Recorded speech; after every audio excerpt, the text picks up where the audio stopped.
What's going on, YouTube? So today I'm going to talk about the 2020 Lotus Evora GT as well as the Road and Track Performance Car of the Year release, which the Lotus Evora GT was a part of among some other cars, and kind of what the results were and where did the Lotus stand in all of this. So stay tuned, check it out. Full disclaimer, I will be ranting a lot. It just kind of diarrheaing out the mouth here. But it's whatever. Let's get right into it.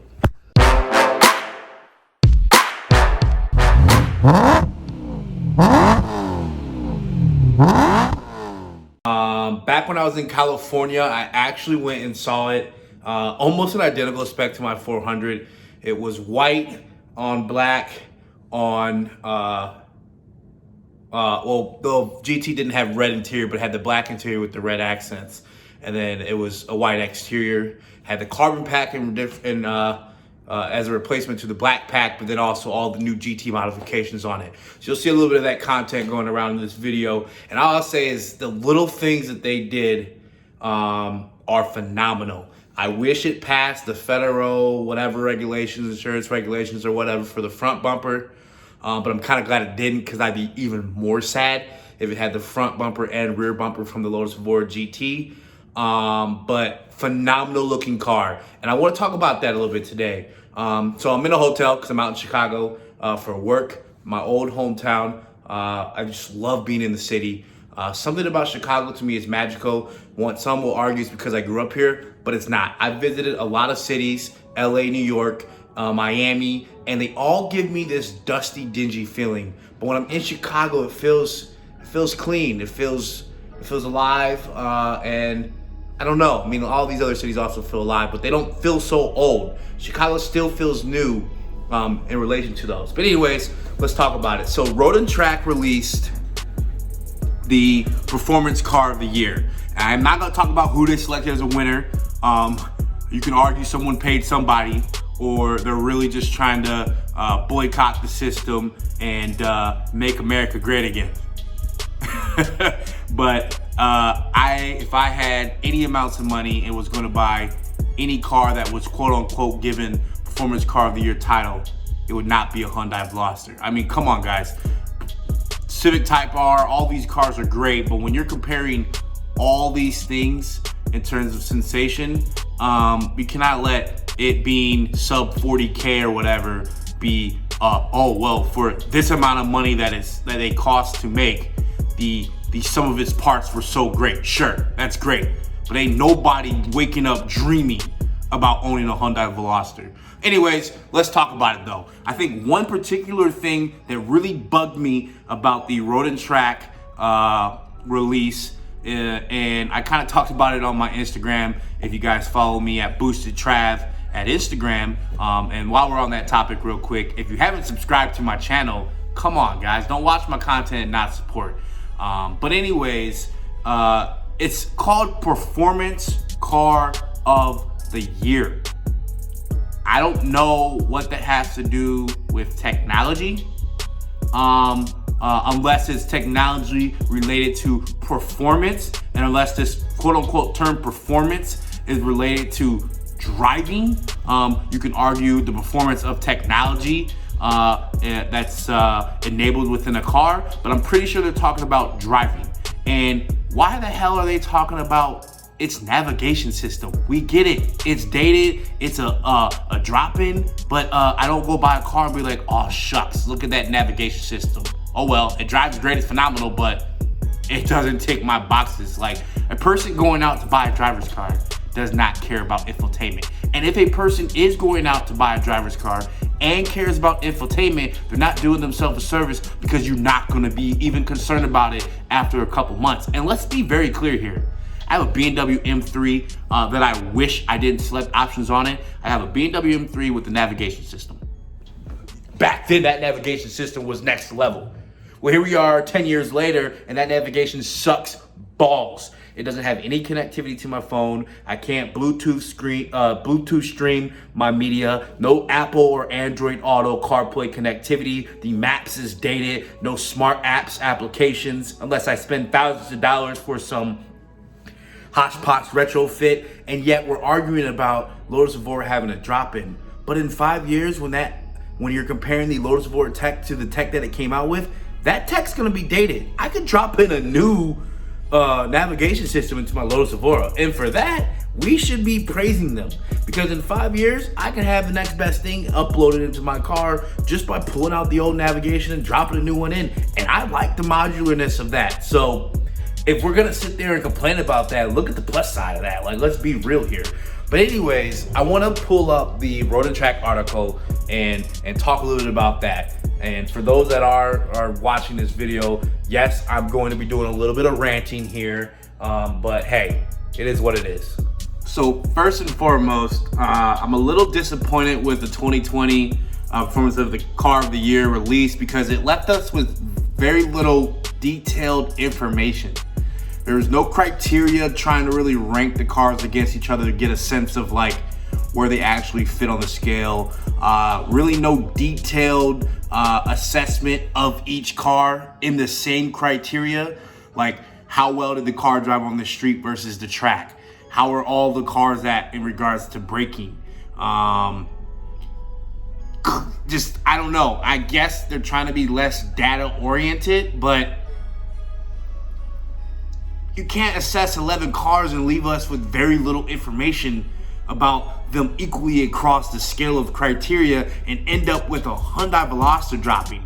But this isn't really about me talking about it being a Hyundai Veloster. And for the record, it's awesome that, you know, a car such as that could compete. I think I'm just more mad that it won and there is no information to really justify it from a factual database standpoint. Now, you can also argue when judging this, it's all, you know, it's all qualitative, so it's hard to quantify that, but I don't know. I really don't know. But anyways, I think one of the things I wanted to talk about was they said like the criteria for picking a winner wasn't about outright speed and testing numbers, that it embraced track duty but was very enjoyable on the road. Technology had to be used as a service for the driver, so not tech that just added speed. A good example is like the technology in a GTR, right? Not having the complexity and things of that nature. And then lastly, would another manufacturer build this type of car? Is it unique, have a story in its brand, a personality that's really unique to itself? And you read this and you're like, I can't help but think Lotus Evora.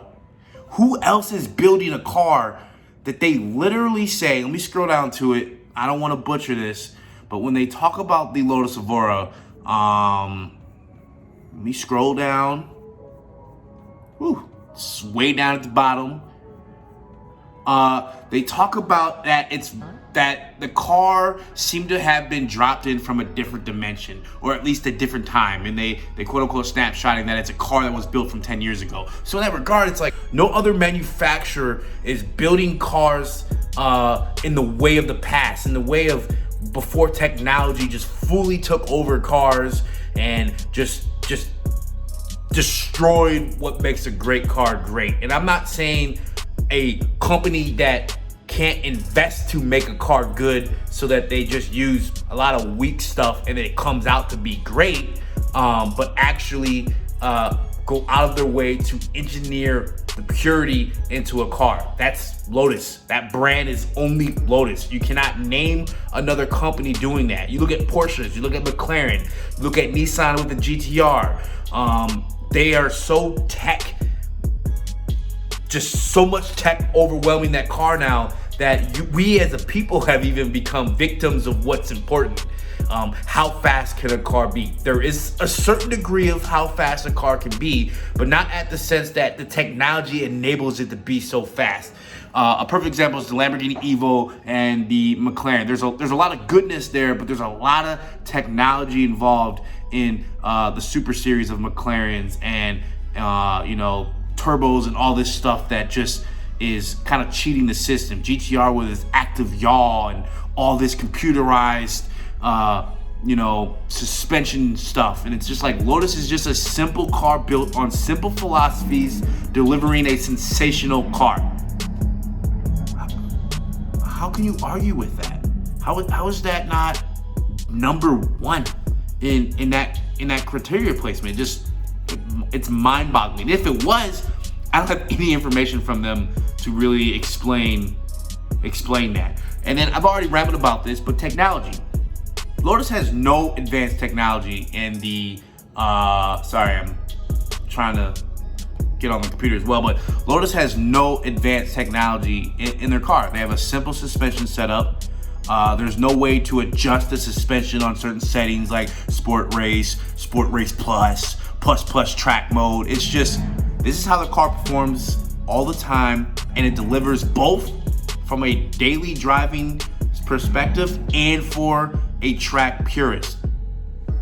That's purity. So I'm struggling here. I dropped the tab. So they say a car must embrace track beauty while being enjoyable on the road. I just said that. I just really explained that. Lotus Evora, right? Technology is used as a service. I really don't know what technology is really in there to enhance the driving perspective. I mean, they put in just enough tech to be relevant today or meet certain government criteria, like the backup camera regulations, stuff like that. But I mean, guys, come on. And then it says doesn't strive on outright speed, and the numbers are part of the package. The Evora is not the fastest thing alive. And quite honestly, even though I don't really want to get into this debate, it really needed to be 500 horsepower. I feel like 500 horsepower in this Lotus Evora would destroy stuff. I mean, it would absolutely be the sum of its parts and outshine a lot of cars. But when you look at the track numbers, I think the Evora ran a 125 something, and like the Evo ran a 120, the McLaren ran a 120, and the Corvette C8 ran a 122, and the 911 ran a 123, something like that. I'll post the numbers and you guys can read the numbers instead of me trying to explain it.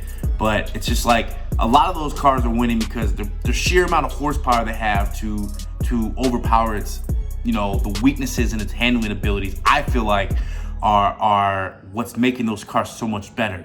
And I think I read somewhere that the Lotus Evora ran a 132 around Hethel. The Sport 410 ran a 128. So I'm assuming the Lotus Evora GT probably runs a 129, 130 around Hethel. And the Evora GT 430, I guess, ran a 125 something. That's 5 to 6 seconds faster than what the Evora is doing. And the Evora was 5 seconds slower than the fastest car in the Porsche Performance Car of the Year, right? So it's like, I really wish there was someone who did a comparative test between Lotus Evora GT 430 and some of these great cars like McLaren GT3 RSs to really know where they stack. But I'm assuming a top-end tuned GT 430 would place very well on this particular track. I think it was Thunderhill with the Evo and the 600 LT, but we'll never know because we don't have the car in America. But anyways, the point I'm trying to make is even in the GT 430 spec, it's 30 horsepower more than the Evora. They go lighter with the Evora. They go lighter than the Evora that we have now. Sticking to the brand purity of lightweight, just a little bit more power, and then great aero to make that car be able to be capable. And it was 6 seconds faster than an Evora 400. Wow. I mean, just absolutely wow. Part of that's probably tires too, but still, just wow. So, I don't know. I'm struggling here with this. I would love to hear what you guys think about Road and Track's Performance Car of the Year, and if they quote unquote kind of did a disservice for Lotus with the criteria that they selected. And the only negative I truly can say is that you can argue it's a little bit too expensive, right? And honestly, I don't think Lotus wants their car to be this expensive, but they're not pumping out, massive amounts of cars here. So they have to scale it to their economy, right? And then on top of that, I don't know. I mean, when you look at some of these other companies in the pricing models, it's like they sell so much more, or they have so many more models to be able to scale engines and stuff into other platforms. But the Carrera S this year was $143,000. I'm just gonna stop right there and just be like, oh, but we're all okay with that, right? The GT4 is like $125. Okay, it might have a better infotainment system, but what's it really doing over the Lotus other than just being some world-renowned brand now? So I'm like, the price is not that bad, guys. Even considering that they have to work so much harder to get pricing to that level, and it's still comparable to the cars in its market. So it's like, how much cheaper could it be? A BMW M2 costs 70 grand. The competition that's about to come out is probably close to 80. Like, where did you guys expect this car to fall in the scale when this car is still better than those and delivers the entry level way into kind of that exotic characteristic? So I struggle with all of this. And for my Lotus fans that are following this, share your thoughts. I'm really curious at what you guys think. I might be sipping a little bit of the Kool-Aid.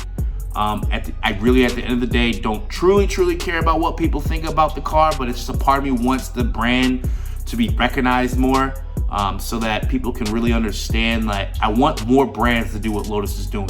I want more simplicity in a car. I want more focus on it being a driver's car. And we're just so worried about technology, outright speed, things you can never enjoy on a day-to-day basis, things you would probably never enjoy on a track. I don't know. I'm gonna end it at that. We can talk about it some more again. I'll probably talk about it a lot in upcoming videos as I constantly compare my car to others, just because it's just a easy topic of conversation. But yeah, share your thoughts.